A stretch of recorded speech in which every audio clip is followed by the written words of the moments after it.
নমস্কার, ভালোবেসে ভালোবাসোর আরেকটি ব্লগে সবাইকে অনেক স্বাগত জানাই।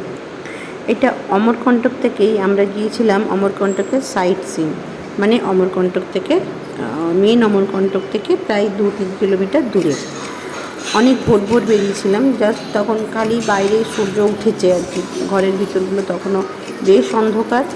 তো আমরা রুম থেকে বেরিয়ে বড় গেটটা খুলেনি, রিসেপশনের এদিকের গেটটাই খোলা ছিল, তো এদিক দিয়েই আমরা গিয়েছিলাম। তারপর সকালবেলায় দেখলাম মন্দিরটি খোলা ছিল, মন্দিরে পুজো টুজো হয়েছে, তো সেই জন্য সকালবেলায় একটু ওখানে প্রণাম করে তারপর আমরা সাইট সিন দেখতে যাব বলে বেরিয়েছিলাম, মানে সানরাইজ দেখতে যাব। সকালবেলায় একটা ভিউ পয়েন্ট আছে যেখান থেকে সানরাইজ দেখা যায়। তো ভিউ পয়েন্টের নাম ছিল সোনমুড়া, মানে সোন রাজার যেখান থেকে উৎপত্তি, সোন নদীর উদ্গম স্থল। যেমন নর্মদা নদীর উদ্গম স্থল দেখিয়েছি, তেমনি এটা হচ্ছে সোন নদীর উদ্গম স্থল, মানে নর্মদার যার সাথে বিয়ে হবার কথা ছিল সেই রাজা। তো এটা হচ্ছে সোন নদীর উদ্গম স্থল।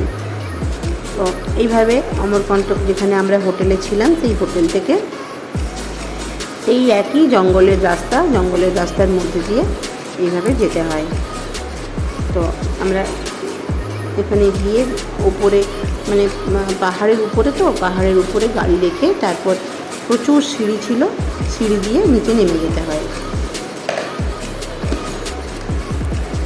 তো বেশ খানিকটা নিচে, আর ওখানে ছিল প্রচণ্ড বাঁদরের উৎপত্তি। এত বাঁদর ছিল ওখানে, ছোট ছোট, যে বলার কিছু নেই। প্রচুর বাঁদর, প্রচুর, মানে রাস্তার উপরে একদম বাঁদরগুলো এসে মানুষকে তো একদম জাপটে ধরছে। তো সত্যি ভয় লাগছিল। তার মধ্যে বেশি করে আমার দুটি আর ও প্রচণ্ড ভয় পায় বাঁদরকে, ওর প্রচণ্ড ভয় লাগে। আর সর্বস্বর্ণ তো ছোটো, ওরা তো ভয় পাচ্ছিলই। আর আমার ক্ষেত্রে কী হয়, আমারও ভয় লাগে, ভয় কি লাগে না, কিন্তু আমি যেহেতু ছোটোর থেকে জামুরিয়া মানে আসানসোলের ওখানে বড় হয়েছি, আমাদের ওখানে প্রচুর বাঁদর ছিল। ছোটোর থেকে আমরা বড় বড় বীর হনুমান, মানে ঘরে ঢুকে ওরা ফ্রিজ খুলে এর থেকে সব কিছু নিয়ে চলে যেত। তো সামনাসামনি অনেকবার এই বাঁদর বাবাজিদের দেখা পেয়েছি, তাই এখন আর অতটা ভয় লাগে না। আমি জানি ওদেরকে, মানে ওরা আসবে তেড়ে, একটু তেড়ে গেলে আবার ওরা ঘুরেও যায়। কিন্তু এত বাঁদর ছিল, মানে কয়েকশো হয়তো বাঁদর ছিল, প্রচুর বাঁদর। আর এইভাবে সিঁড়ি দিয়ে নিচের দিকে নেমে যেতে হয়, অনেকটা নিচে, মানে প্রায় 122-25টা সিঁড়ি ছিল। তো আমরা আস্তে আস্তে এইভাবে সিঁড়ি দিয়ে নেমে যাচ্ছিলাম। নামার সময় তো ভালোই লাগছিল, নেমে যাচ্ছিলাম, কিন্তু সত্যি কথা এত সিঁড়ি উঠতে আমার ভীষণ প্রবলেম হয়, কারণ আমার এমনিতেই একটুখানি মানে শ্বাসকষ্টর মতো প্রবলেম হয়। এত সিঁড়ি ওঠার পরে অনেকক্ষণ আমার সময় লাগে নিঃশ্বাস প্রশ্বাস আবার আগের মতো স্বাভাবিক হতে। আর এই পাহাড়ে কোনো রাস্তায় গেলে বা পাহাড়ি এলাকায় যখনই আমি যাই, সঙ্গে আমার ইনহেলার দুটো নিয়েই যেতে হয় আমাকে, কারণ আমার ভীষণ কষ্ট হয়। তো তারপর আমরা এইভাবে নেমে যাই। ওই দিকটা দেখতে পাচ্ছ নিশ্চয়ই, নদীর ধারাটা খুব হালকা ছিল, যেহেতু গরমকাল এখন, সেহেতু নদীর জলটা অতটা ভালো করে বোঝা যাচ্ছিল না। তো আর যেখানে উদ্গম স্থল, যেখানে পুজো হয়, সেই জায়গাটা আমরা অনেক ভোর গিয়েছিলাম বলে বন্ধ ছিল। তো এইভাবে ওখান দিয়ে গিয়ে তারপর ওখানে একটা গোল কাঁচের মতো করা আছে, ওটাও খুলে 9টার পরে, এত ভোর ভোর খুলে না। ওখানে গিয়ে আমরা দাঁড়াই, কিন্তু ওই জায়গাটিতে যেতে পারি না যেহেতু ওটা বন্ধ ছিল বলে। এখানে এইভাবে রেলিং দিয়ে ভিউ পয়েন্ট করা আছে, দেখতে পাচ্ছ। ওই কাঁচের গোল যে জায়গাটা, যেটার কথা বলছিলাম, ওটা এখন খোলেনি, 9টার পর খোলে। বুঝতেই পারছো চারদিকে সেই তখন ভোর হচ্ছে আর কি।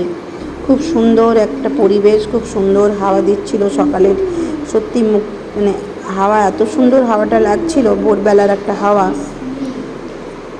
কিছুক্ষণ আমরা ওখানে দাঁড়ালাম, তারপর সানরাইজ দেখার চেষ্টা করলাম, কিন্তু দুর্ভাগ্যবশত আমরা সেইভাবে সানরাইজ দেখতে পাইনি।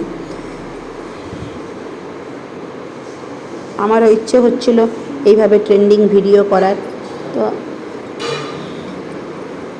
ওই যে ওখানে দেখো লাল হয়ে এসছে আকাশটা, হালকা হালকা বোঝা যাবে যে ওখানটা লাল হয়ে এসছে। জুম জুম করে দেখানোর চেষ্টা করছি। ওই হলুদ হলুদ লাল লাল যে জায়গাটা, ওখানটা দিয়েই সূর্য আর কি উদয় হয়েছিল। তো আমরা এইরকমই লাল লাল একটা আভা দেখতে পেয়েছিলাম, কিন্তু যে পুরো সূর্য বেরিয়ে এলো যেভাবে সমুদ্রে গিয়ে দেখা যায় বা অন্যান্য দার্জিলিংয়ে গিয়ে দেখা যায়, সেইভাবে দেখা যায়নি। অনেকক্ষণ দাঁড়িয়েছিলাম, প্রায় 1-1.5 ঘন্টা মতো দাঁড়িয়েছিলাম, কিন্তু যখন বুঝলাম যে না বাইরেতে প্রায় রোদ উঠবো, তখন তো আর সূর্য ওঠার কোনো ব্যাপার নেই, তাই মন খারাপ করে ফিরেই গেলাম, কারণ বুঝতে পারলাম যে এখান থেকে আর দেখা যাবে না। তারপর যখন আবার উঠছিলাম, ওই একই ভয়, বাঁদরের ভয়, বাঁদরগুলো একটু তাড়া করে আসছিলো, ওই জন্য ওরা ভয় পাচ্ছিল। সর্বসাধারণ তো স্বাভাবিক, ওদের তো ভয় লাগবে, ওরা ছোটো, কিন্তু ওর সাথে সাথে ওর বাবার প্রচণ্ড ভয় পায় বাঁদরকে। আর এখানে যেন আমরা বাঁদর দেখতেই গিয়েছিলাম, যাওয়ার পর মনে হচ্ছিল চোখে না দেখলে বুঝতে পারবে না, এত বাঁদর যে কি বলবো। হাতের থেকে চশমা বা যে কোনো জিনিস যদি হাতে কিছু ক্যারি করেছে তো ওরা কাড়িয়ে নিয়ে চলে যাচ্ছে। তারপর আস্তে আস্তে এত সিঁড়ি দেখে তো আমার মাথায় হাত হচ্ছিলো যে আমি উঠবো কী করে। তারপরে আস্তে আস্তে সময় নিয়ে ধীরে ধীরে উপরে আস্তে আস্তে উঠে এলাম। উঠতে তো হবেই, নেমেছি যখন তখন তো উঠতেই হবে, নিচে তো আর থাকবো কোথায়।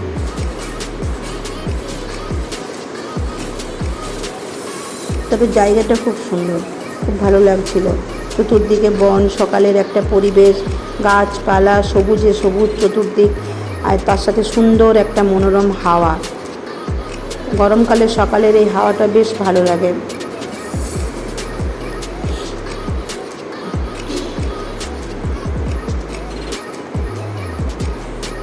অমরকণ্টক থেকে বেশ অনেকগুলো জায়গা ছিল যাবার। তো আমরা যেহেতু 2 দিনের ট্যুরে গেছিলাম, সেই জন্য সব ভোর থেকেই শুরু করেছিলাম।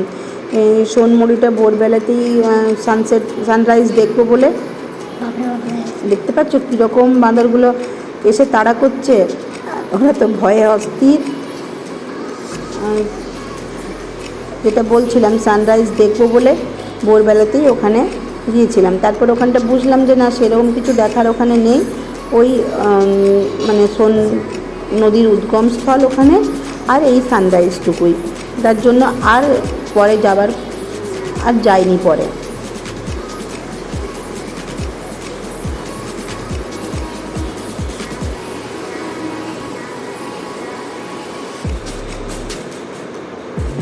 দিক খালি বাঁদর ছিল, আর মনে হচ্ছিলো খালি বাঁদরে আমাদের তাড়া করছে।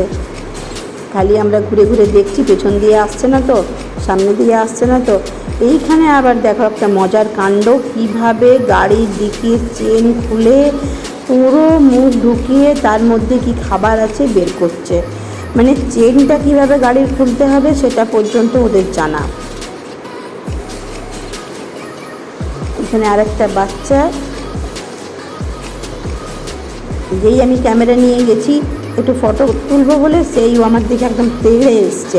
আমি তখন বেটুরা গাড়ির ভেতরে ঢুকে গিয়েছিলো, ওরা তখন তাড়াতাড়ি বলে মা ঢুকো। ওদের ভয় লাগছিলো, আমিও তখন তাড়াতাড়ি গাড়ির ভিতরে ঢুকে যাই। দেখতে পাচ্ছ কীভাবে পুরো মুখ হাত পা দিকের ভিতরে ঢুকিয়ে দিচ্ছে, চেনটা নিজেরাই খুলছে। অদ্ভুত ওদের প্র্যাকটিস হয়ে গেছে ওখানে থেকে। এইভাবে মানুষ যখনই সানরাইজ দেখতে যায়, ওরা এইভাবেই পুরো, আমার মনে হচ্ছে এটা ওদের পুরো প্র্যাকটিস একদম। ডিকিটা খুলছে, চেন খুলছে, তারপর ডিকির ভিতরে কী আছে না আছে সেটা বের করার চেষ্টা করছে। তারপর আমরা বুঝতে পারলাম যে না, চলো এরপর এখান থেকে বেরিয়ে যাই, চলো টাটা।